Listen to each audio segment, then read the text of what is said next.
Mm. Now schools are trying to ban books like the Odyssey and the classics because they claim they're not culturally relevant and inclusive, but in reality, they are inclusive. They're just not showing the excerpts and the passages that include us. There you go. That's it. Almost feels like they're still, by banning them, right? It feels like they're still trying to keep that knowledge.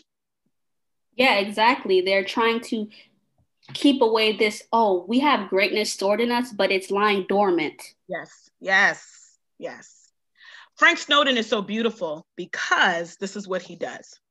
He goes and he actually digs up this truth and reveals it. And then he shows us in his book where they're mentioned in the ancient texts, in the Odyssey, in the histories, all these ancient texts. They don't hide them. They don't hide them from us. So he helps you find where we are in these ancient texts that people claim are culturally irrelevant. Sorry. I'm sorry. I was saying modern education really does a good job at concealing that history, or it may just because they're ignorant to the point to where they don't know that we are included in that history as well. Yes. And I wanted to reference something that we were talking about in my last class, which is Black politics. Yes. And we were discussing how when we look at the Greeks, we don't really see the African people there. But in reality, the ancient Greeks and Romans were going to Egypt to learn from our people. Yes. So we are really the source of knowledge for a lot of things that they are writing down and recording that we study today. Yes. They're originally African thought. Yep. And and here's the next part. And you know, our world has been so focused on our world as we know it, on competing for this place of who's the source of knowledge.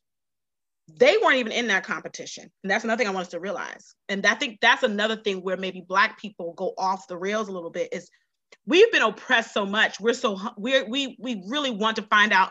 I brought something good to the table, even more so. But if we go back to the mindset of the classical time period, even though it had its issues, and they probably had prejudices and judgments that they had in their own right, but not in the way that we experience it today.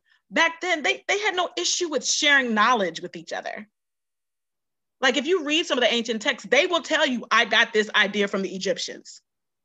And Frank Snowden explains that the Egyptians meant basically the continent of Africa because it was an empire. They're not ashamed to mention their source of knowledge. But when it gets into the wrong hands, that is removed.